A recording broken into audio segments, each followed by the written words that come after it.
Vamos abrir nossas Bíblias no Evangelho de Lucas, capítulo 15.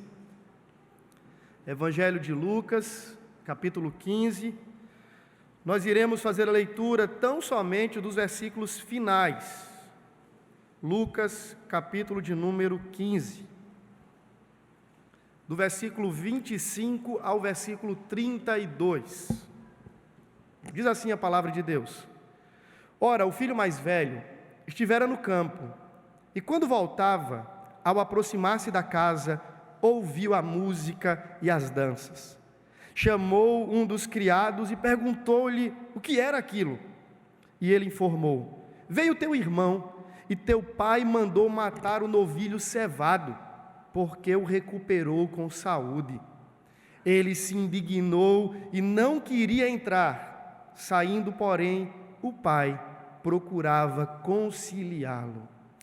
Mas ele respondeu a seu pai: Há tantos anos que te sirvo, sem jamais transgredir uma ordem tua, e nunca me deste um cabrito sequer, para alegrar-me com meus amigos. Vindo, porém, este teu filho, que desperdiçou os teus bens com meretrizes, tu mandaste matar para ele o novilho cevado. Então lhe respondeu o pai: Meu filho, tu sempre estás comigo, tudo que é meu é teu. Entretanto, era preciso que nos regozijássemos e nos alegrássemos, porque esse teu irmão estava morto e reviveu, estava perdido e foi achado. Vamos ter mais uma palavra de oração? Se você puder nesse momento, feche os seus olhos. Vamos falar com o Senhor e pedir a sua graça sobre nós nesse instante. Deus, essa é a tua palavra, e ela por si só é verdadeira, fiel, poderosa, transformadora. Nós pedimos a Deus, traga luz para o nosso pensamento, de forma que consigamos entender as implicações desta verdade para as nossas próprias vidas. Que ao final dessa palavra não saiamos daqui dizendo assim: como esse sermão foi abençoado, mas que possamos dizer como Deus falou conosco. Fale conosco, Senhor. Esse é o desejo mais ardente do nosso coração. Nós queremos ouvir a tua doce e preciosa voz repercutindo em nossos corações por meio da sua palavra. É a nossa oração em nome do Cordeiro Jesus. Amém. Amém. Há um elemento que torna o Evangelho distinto e a religião cristã, protestante e reformada, em específico, distinta de qualquer outra manifestação religiosa. É o aspecto da salvação pela graça. De um Deus santo, todo-poderoso, eterno, que existe desde sempre, que não precisa de nada e nem de ninguém, suficiente em si mesmo, pleno e completo, vindo ao encontro de pecadores moribundos, a fim de ter um relacionamento com eles. Você não vê isso em religião nenhuma. Na verdade, isso vai de encontro ao próprio significado da palavra religião. Afinal de contas, religião, do latim, significa religação. É a tentativa da criatura de se religar com o divino, com o seu Deus, com essa ideia deificada. É o homem buscando reconciliação com Deus. Na perspectiva do Evangelho da Graça, nós vemos um movimento contrário. Deus graciosa e soberanamente vindo ao encontro dos pecadores. Não é sobre isso que nos fala essas três parábolas, esse tripé, essa trilogia de parábolas que estão presentes no capítulo 15 de Lucas. Se você voltar os olhos comigo, por gentileza, ao início do capítulo, você vai perceber que do versículo 3 ao versículo de número 7, Jesus conta a primeira das parábolas. E ele diz que havia um pastor muito zeloso, bondoso, cuidadoso, que tinha um carinho todo especial por 100 ovelhas. E que de repente, uma dessas ovelhas se separa do rebanho. Ele deixa as 99 no aprisco e sai numa busca incessante a fim de encontrá-la.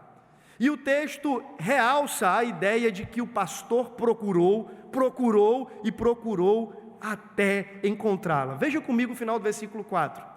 Essa tônica e esse realce textual precisa ser observado porque ele se repete nas outras parábolas. O pastor não apenas procurou, mas ele procurou insistentemente, persistentemente, com interesse genuíno, até encontrar a ovelha que havia se perdido. Veja que há um interesse real no coração daquele pastor de encontrar a ovelha perdida. Ele não descansa até colocá-la em seus braços de novo. Nem que ele tenha que subir morros e descer vales, que ele tenha que lutar com feras e gigantes. Ele não está disposto a voltar para casa sem ter a ovelha que se perdeu em seus braços outra vez. E ele busca, e a ênfase é até encontrá-la. Depois que ele encontra essa ovelha, o texto vai dizer que ele reúne os amigos e faz um churrasco de ovelha. Poderia ter sido isso, mas não foi, irmãos. Ele faz ali uma festa e com alegria ele celebra o encontro com a ovelha perdida. Duas tônicas, duas ênfases em cada uma das parábolas. O pastor ou o agente que busca aquilo que havia sido perdido, e ele faz isso com insistência até encontrar, e a alegria resultante do encontro. Se você avançar os olhos no texto, veja comigo, por gentileza, do versículo 8 ao versículo 10. Nós temos a segunda das parábolas. Diz agora que uma irmã estava em casa e de repente ela perdeu uma moeda muito preciosa. Era uma dracma, não tão preciosa assim, mas para ela aquilo tinha um valor extra ou supraeconômico. Aquela mulher então resolve fazer uma faxina na casa. E ela começa a colocar o sofá para o outro lado, e ela puxa a cômoda, e ela vai mexendo em tudo, porque ela está disposta a encontrar a moeda perdida. Veja comigo, mais uma vez, final do versículo 8, a ênfase do narrador bíblico. Ela varre a casa e a procura diligentemente. Ela quer encontrar aquela moeda, e ela faz isso até encontrá-la. A mesma expressão presente na parábola anterior. Há uma diligência, há um interesse, há um desejo real de encontrar aquilo que se havia perdido. Depois que ela encontra aquela moeda, ela gasta 5 moedas para convidar as amigas para o chazinho da tarde. Veja que no final das contas, o que está sendo levantado aqui como grande realce, não é o valor econômico, monetário daquilo que se havia perdido. O pastor poderia muito bem ser lesado em deixar as 99, e quem sabe um salteador chegar no aprisco, não ver um pastor, abrir a porta e levar o restante das ovelhas. O prejuízo era maior. Essa mulher aqui que fez o chazinho da tarde, certamente ela gastou mais do que uma dracma. A sua importância e o valor daquela moeda, repito, não era econômico, não era monetário, é um valor inestimável. De modo que aquele e aquela, o pastor e a mulher, que se dispõem a procurar o que havia sido perdido, ele o faz até encontrar. Agora você tem uma terceira parábola que precisa ser entendida conjuntamente ou conjunta às demais, as duas anteriores. Diz que havia um pai muito bondoso e generoso que na sua casa tinha 2 filhos. O texto não fala sobre a mãe desses meninos. Não sabemos se esse pai era um viúvo, afinal de contas é só uma parábola. É uma história que traz consigo uma realidade espiritual, uma verdade espiritual. Se você ouvir alguém um dia pregando sobre a mãe do filho pródigo, não creia nisso, não é palavra de Deus. O pai então tinha 2 filhos, e diz o texto que um deles, muito astuciosamente, resolve antecipar o seu pedido de herança. Ele chega para o pai com indiferença tamanha, diz assim: pai, dei-me a parte que me cabe. Veja, primeiro que o pai não tinha obrigação nenhuma de confiar ao filho uma antecipação daquela herança. Por pura generosidade e bondade, o pai resolve atender ao pedido astucioso daquele garoto e antecipa-o os seus bens, os recursos que talvez foram computados como que seria a sua herança. Diz que aquele rapaz, ao tomar os recursos em suas mãos, sai. Mas há um detalhe no texto. Diz que ele vai para um país muito longínquo, muito distante. Ele queria estar o mais longe possível da casa do pai e dos referenciais do pai. Ele não queria ter o cheiro do pai por perto, a imagem do pai por perto. Ele queria estar o mais longe possível. No final das contas, me parece que esse rapaz, ele retrata a história de muitos de nós. Na verdade, ele reporta-nos a uma história ainda muito mais antiga. Quando os nossos primeiros pais, lá atrás, Adão e Eva, também na casa do Pai, no jardim perfeito, abastecidos e supridos em todas as suas necessidades com abundância, chegam em um dado momento e dizem assim: nós não temos aqui o que nós queremos ter ali. Nós não somos aqui o que nós podemos ser ali.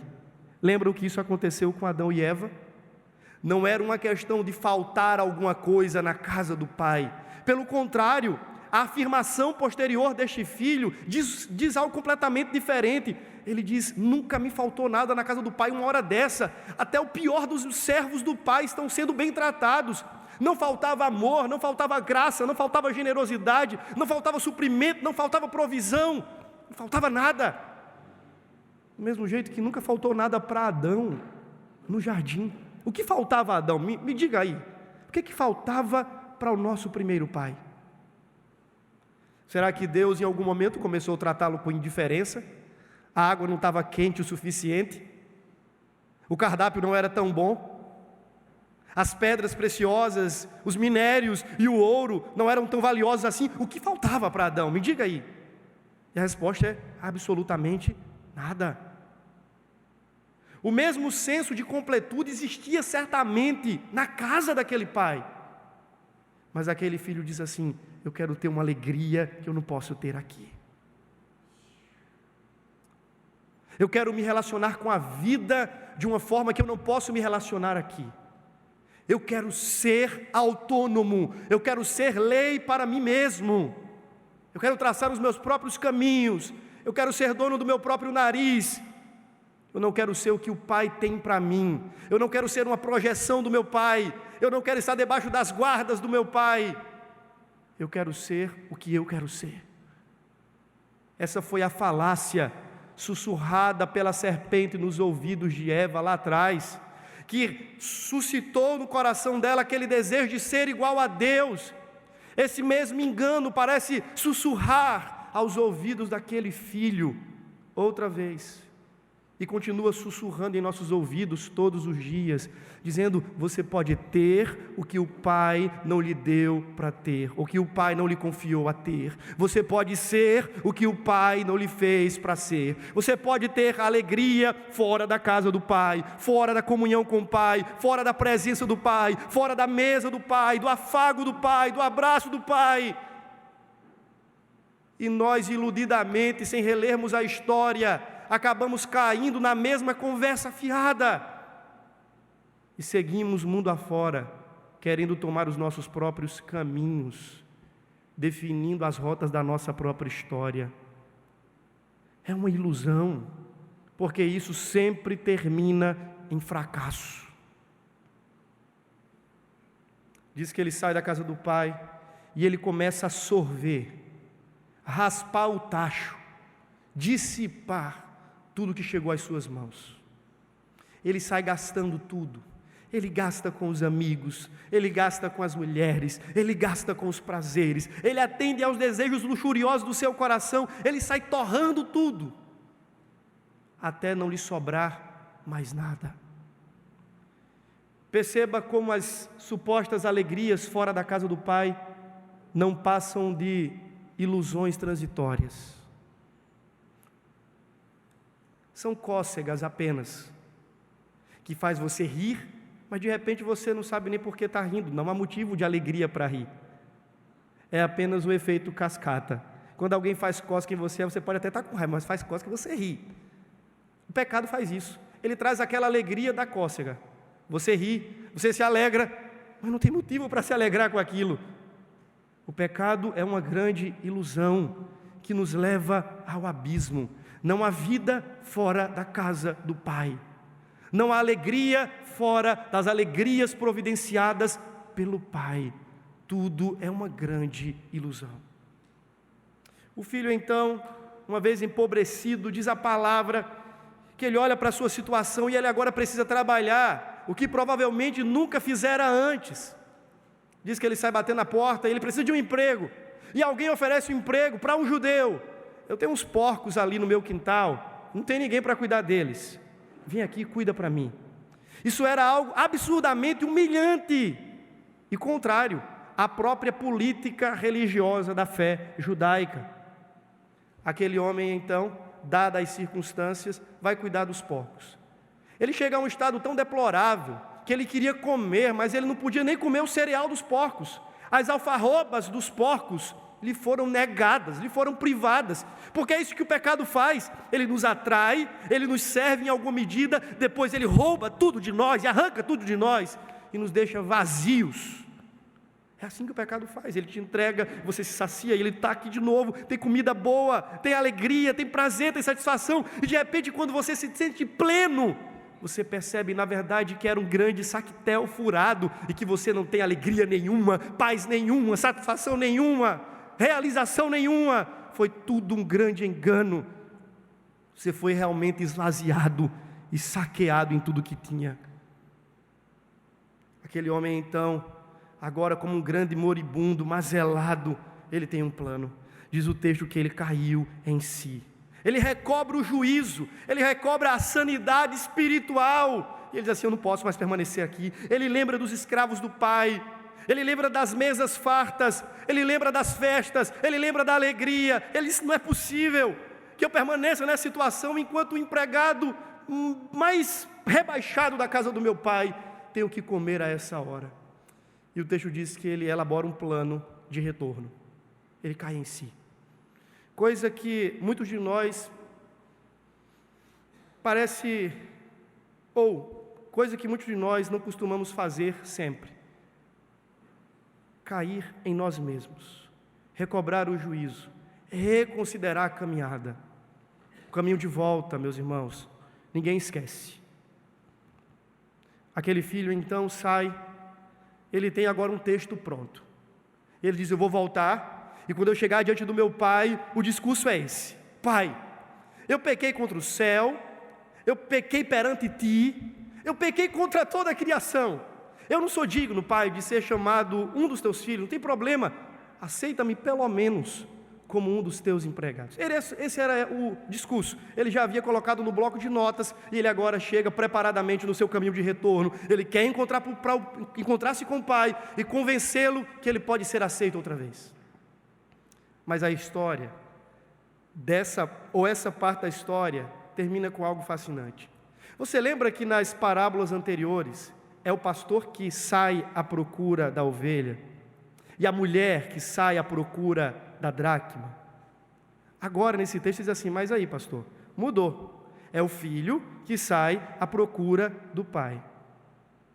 Não é bem assim, porque o texto diz que ainda muito de longe, ele avistando quase que num horizonte, um ponto no horizonte, parece-nos então que o pai está numa janela, à espreita, numa expectativa saudosa. Ele quer reencontrar o filho, ele não vê a hora de vê-lo outra vez. Se você perceber, aqui no texto que nós lemos, diz assim, olha, versículo 27, veio o teu irmão, e teu pai mandou matar o novilho cevado, porque o recuperou com saúde.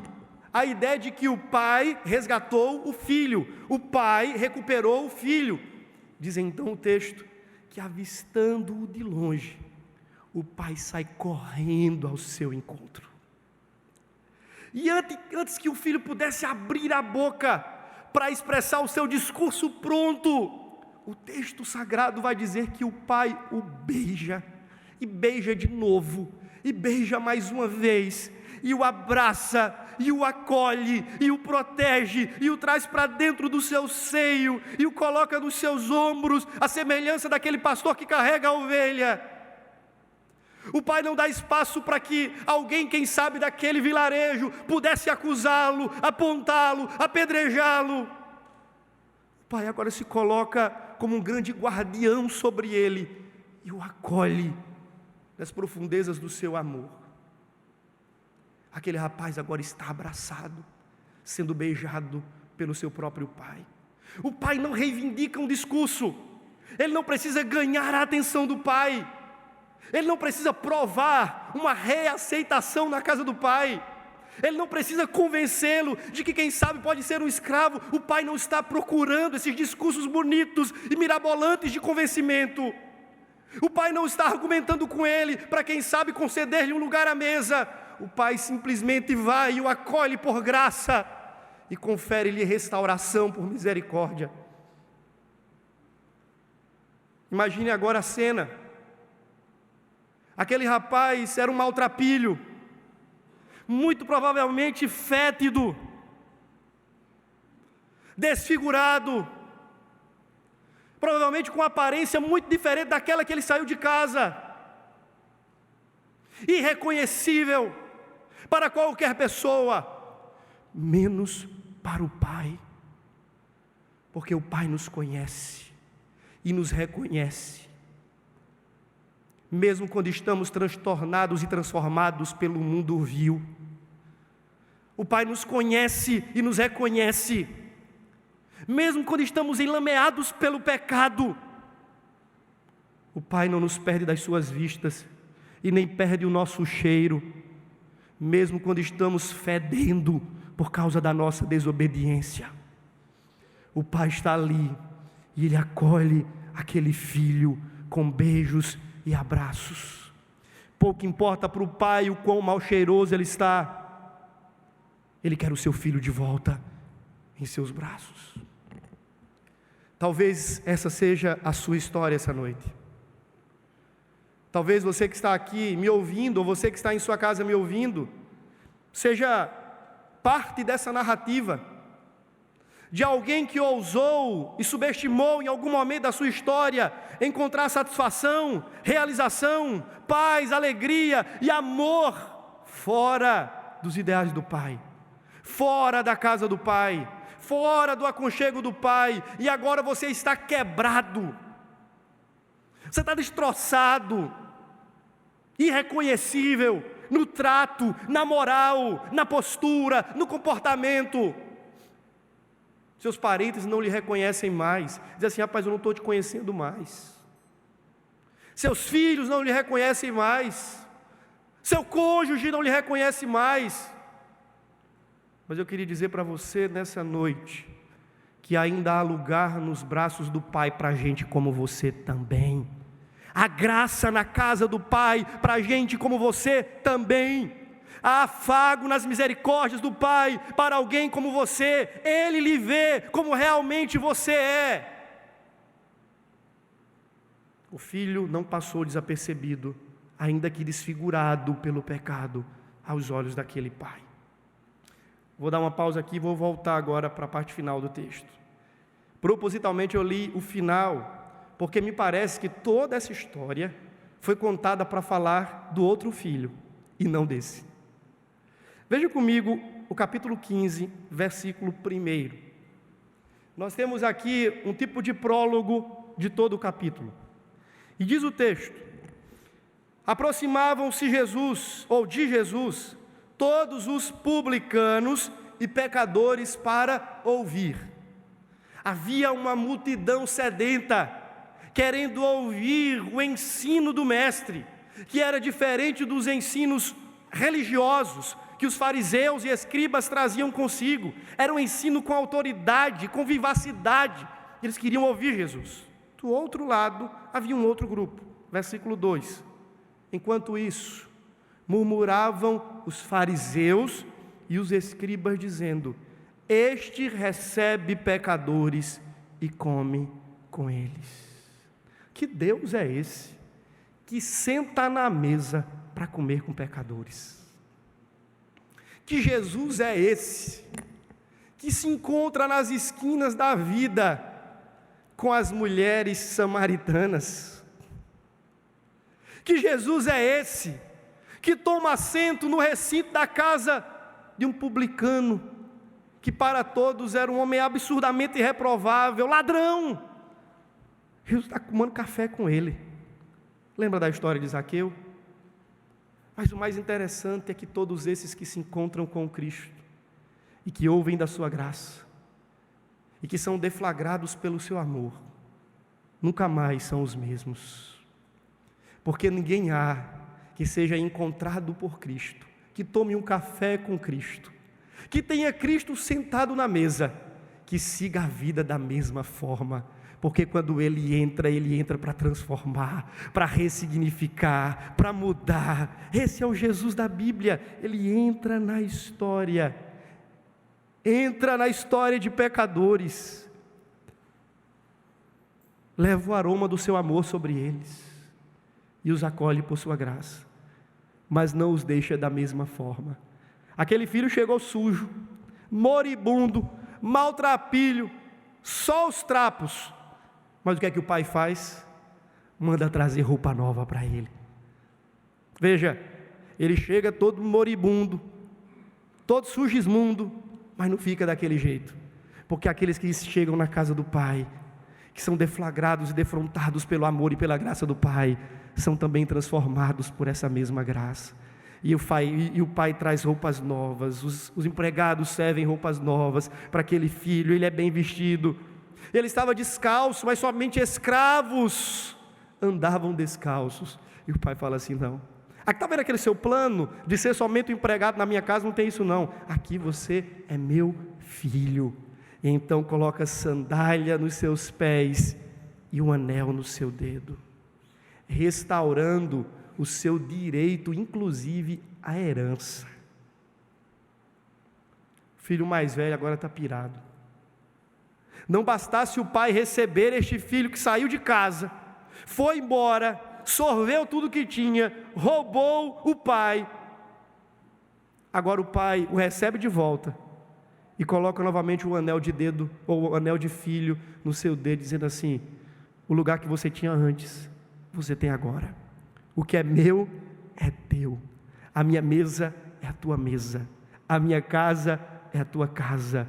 O meu tesouro é o teu tesouro. Isso é fantástico. E é exatamente o que Deus faz conosco. O que nós merecíamos, meus irmãos?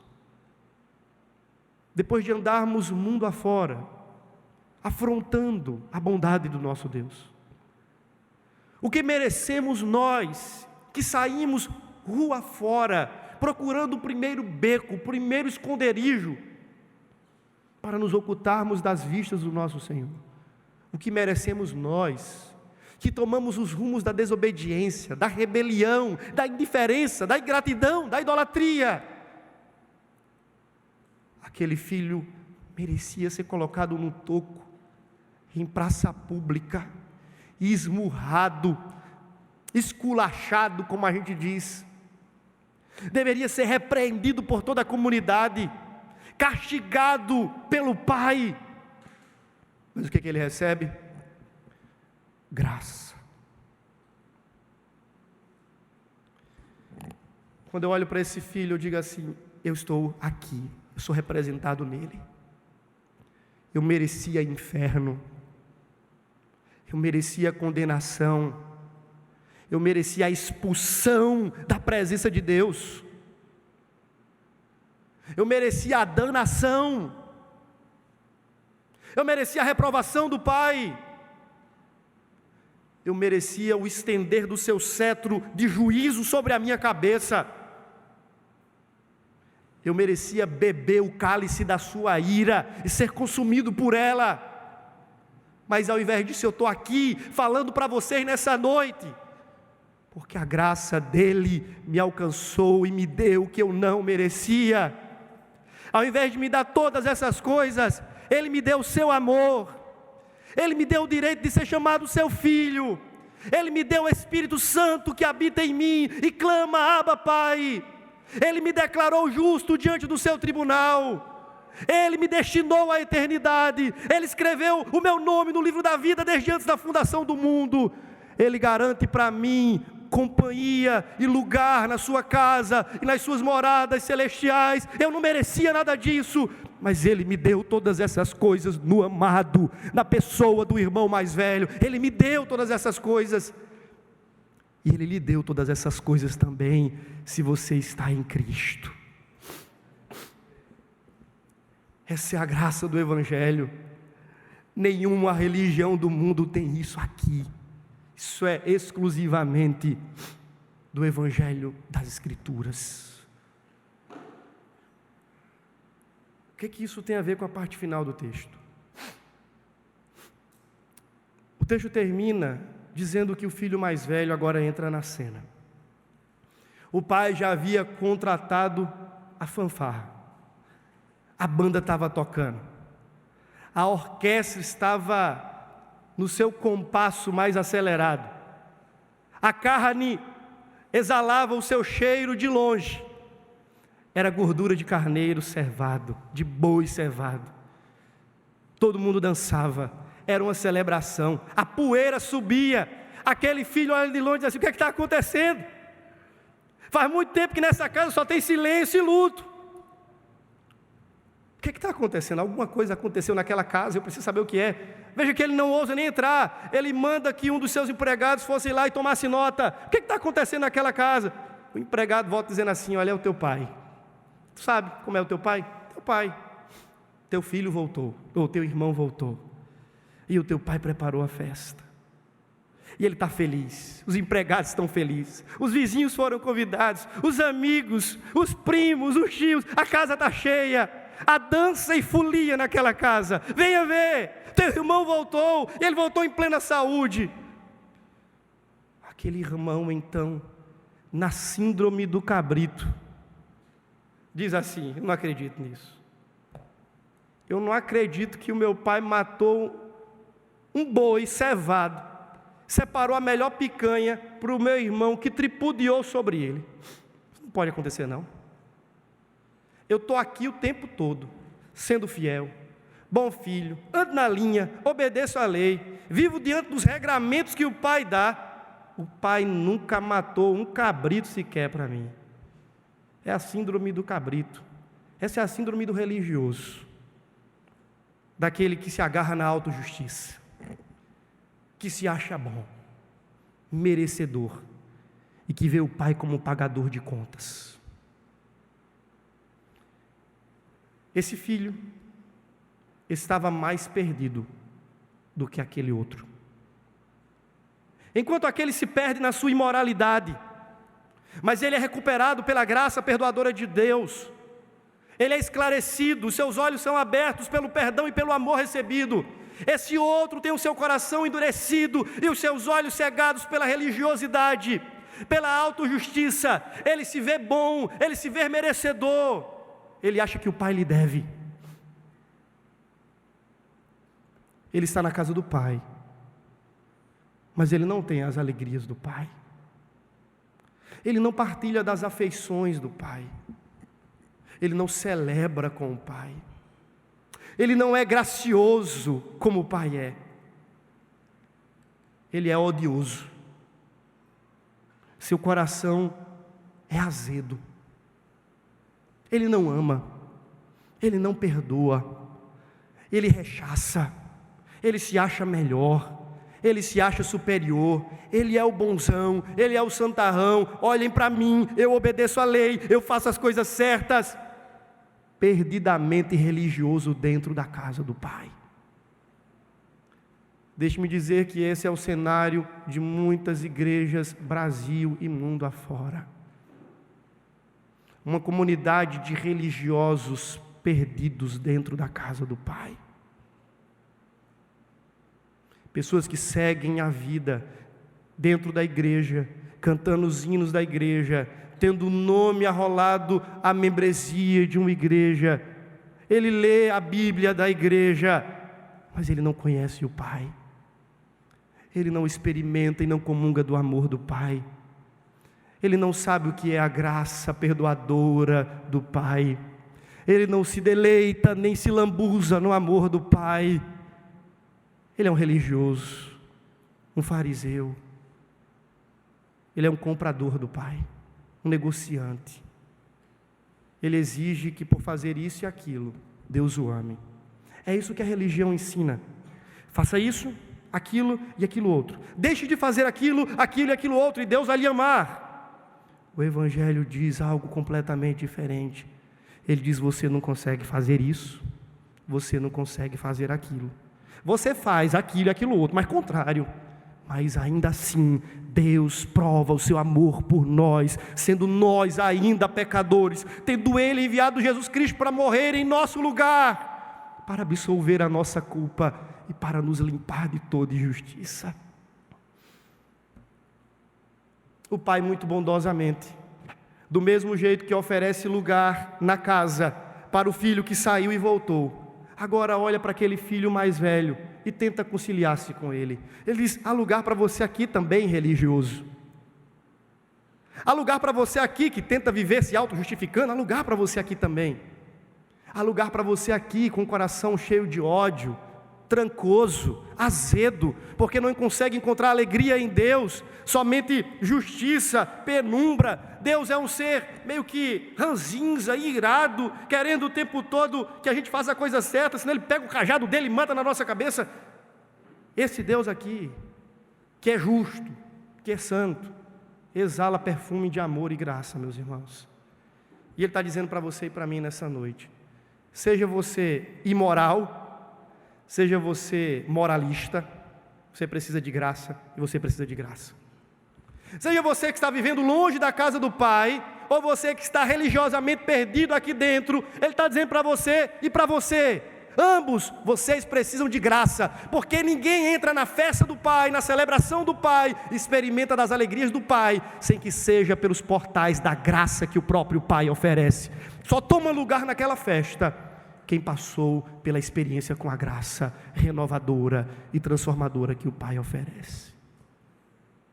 Você pode estar aqui hoje como um perdido na casa do Pai, ou como um perdido imoral mesmo, fazendo o que quer da sua vida lá fora, chega aqui para cumprir um rito religioso, vai voltar segunda-feira a viver do seu próprio jeito. De um ou do lado você está perdido, de um jeito ou de outro você vai parar no abismo, a menos que nessa noite você encontre o seu lugar nos braços do bondoso Pai. Ele está dizendo para você assim: está vendo esse espaçozinho aqui? Cabe você, venha. Meu braço é grande, meus braços são grandes o suficiente, mas será que há lugar para mim? Há lugar para você. Saia dessa vida religiosa, auto-justificada, de querer comprar o amor de Deus, e venha experimentar esse amor pelos trilhos da sua graça e das suas misericórdias. Ele convida você. E você que está vivendo longe, distante, dizendo assim: pastor, parei aqui, não sei porquê. Eu sei, meu irmão. Deus queria dizer para você que também há lugar para você, seu fedido, na casa do Pai. E Ele quer limpar você e trazer um perfume bem cheiroso do amor dEle para a sua vida. Seu pecado está fedendo diante dEle, mas Ele tem um perfume da graça e do perdão, que coloca assim, só um pinguinho, e a gente fica novo de novo. Nosso pecado fede diante de Deus, chega às suas narinas, mas Ele tem uma fragrância do aroma do seu amor, que uma gota só, da cor carmesim, quando bate no nosso mau cheiro do pecado, nos transforma. É igual perfume francês, basta só uma gotinha da graça e do perdão de Deus para nós sermos transformados. Você que está perfumado com autojustiça, isso é alfazema, irmão. Vai passar logo. Você precisa de um perfume melhor para cobrir o seu pecado que fere diante de Deus. Você que está tentando se vestir com folhas, vai se desgastar, irmão. Há uma roupa melhor. E desde Gênesis ela foi providenciada. Pele de cordeiro. Quando ela nos veste, toda a nossa nudez é coberta. E nós somos envolvidos no pacto, numa aliança e no plano de redenção. O Senhor está dizendo assim: eu tenho roupa nova para você, sandália nova para os seus pés, perfume novo para você e lugar de novo na minha casa.